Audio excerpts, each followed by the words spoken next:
Ô très bon Jésus, les jours sont venus où la voix de la tourterelle se fait entendre sur notre terre.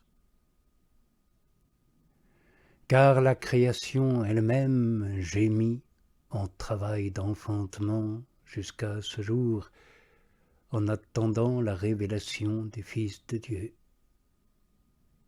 Et non pas elle seule, nous aussi, nous gémissons nous-mêmes intérieurement, attendant l'adoption filiale, la rédemption de notre corps. Car nous le savons, tant que nous sommes dans ce corps, nous sommes en exil, loin de toi, ô bon Jésus. Et ces gémissements ne sont pas vains, puisque du ciel, il leur est répondu avec tant de miséricorde, à cause de la misère des indigents et du gémissement des pauvres, maintenant je me lèverai, dit le Seigneur. Au temps de nos pères aussi, cette voix gémissante s'éleva, mais rarement, et chacun gémissait à part lui. De là vient que quelqu'un disait « Mon secret est à moi ». Mon secret est à moi.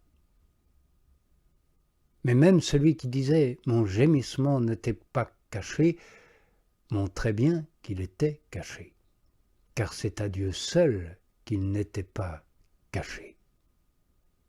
Aussi ne pouvait-on pas dire alors « La voix de la tourterelle se fait entendre sur notre terre », car le secret qui était encore réservé à un petit nombre n'était pas parvenu à la multitude.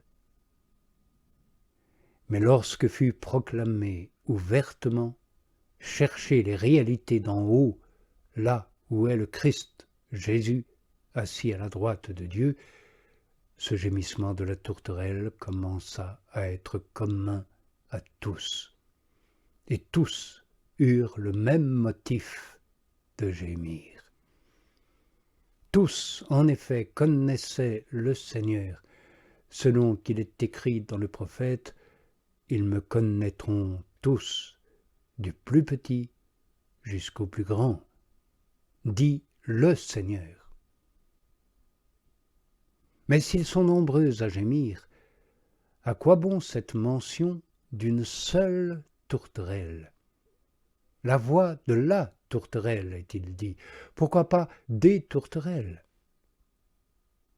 Peut-être l'apôtre nous l'explique-t-il lorsqu'il dit que l'Esprit lui-même intercède pour les saints en des gémissements ineffables.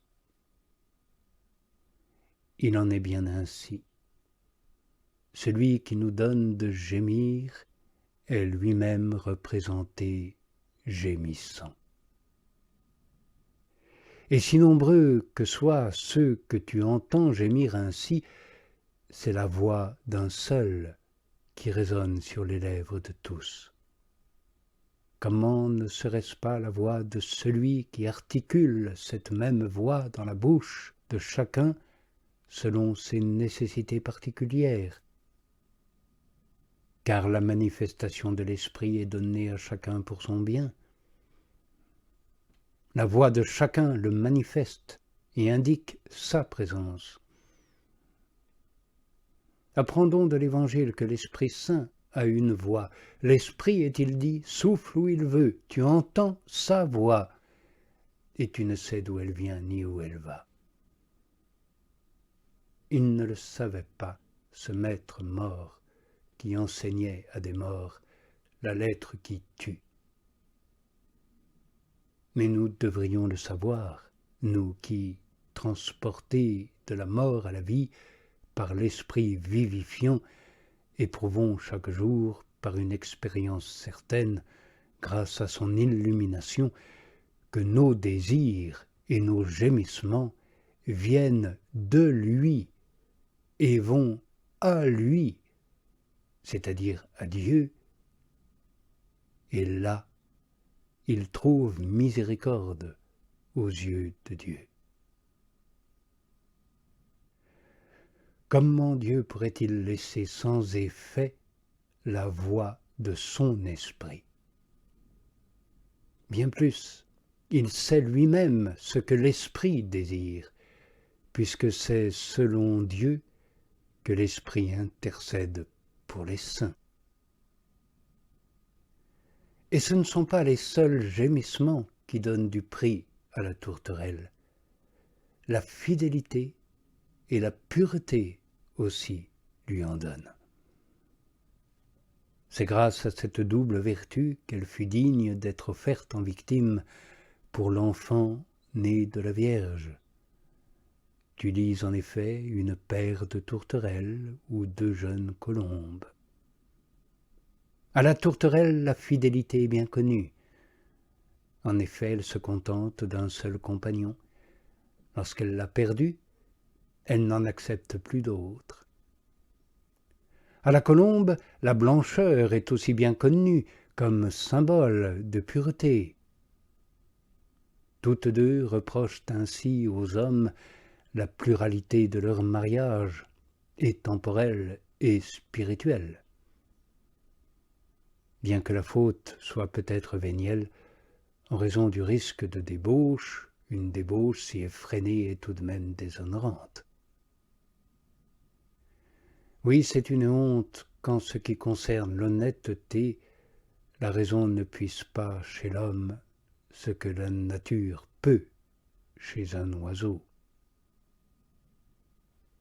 On peut voir la tourterelle, au temps de son veuvage, observer avec un zèle infatigable la conduite qu'un saint veuvage exige.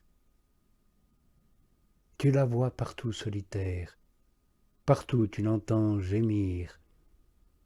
Jamais tu ne la verras perchée sur une branche verdoyante. C'est pour apprendre d'elle à fuir la sève empoisonnée des plaisirs adultères. Ajoute qu'elle demeure le plus souvent au sommet des montagnes et au faîte des arbres. C'est pour nous apprendre à dédaigner les réalités terrestres au profit des réalités célestes, ce qui convient tout particulièrement au choix d'une fidélité pure et sans réserve. Ainsi, sur notre terre, les fleurs sont apparues et la voix de la tourterelle s'est fait entendre. Oui, la vérité a été découverte par la vue et par l'ouïe. La voix s'entend, la fleur se voit. La fleur, selon l'interprétation que j'ai donnée plus haut, c'est le miracle qui, s'ajoutant à la voix, produit le fruit de la foi. Si la foi naît de l'écoute, la confirmation en est donnée par la vue. La voix a retenti, la fleur s'est montrée dans tout son éclat, et la vérité a germé de la terre par la confession des fidèles. La parole et le signe rendant ensemble témoignage à la foi. Ces témoignages sont devenus tout à fait crédibles, puisque la fleur apporte sa confirmation à la voix, l'œil à l'oreille. Ce qui se voit confirme ce qui s'entend, pour que leur double témoignage, je veux dire de l'oreille et de l'œil, soit accepté.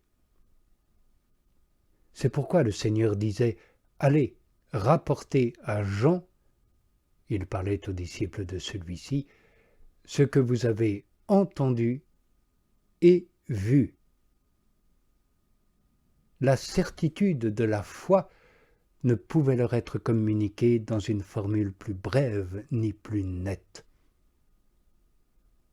La terre entière fut, elle aussi, amenée à cette même croyance par quelques mots brefs et un argument tout aussi concis, ce que vous avez entendu et vu. est-il dit. Parole abrégée, et pourtant vivante et efficace. Sans le moindre doute, j'affirme ce que j'ai perçu par l'oreille et ce que j'ai perçu par les yeux. La trompette du salut retentit, les miracles éclatent, et le monde croit. Les paroles trouvent vite créance lorsque des prodiges sont montrés. Or tu lis que les apôtres partirent prêcher partout, le Seigneur agissant avec eux et confirmant la parole par les signes qui l'accompagnaient. Tu lis que sur la montagne, le Seigneur fut transfiguré dans une clarté merveilleuse et qu'en même temps une voix céleste lui rendit témoignage. Tu lis de même qu'au Jourdain, il y eut une colombe qui désigna le Seigneur et une voix qui lui rendit témoignage. La vue et l'ouïe.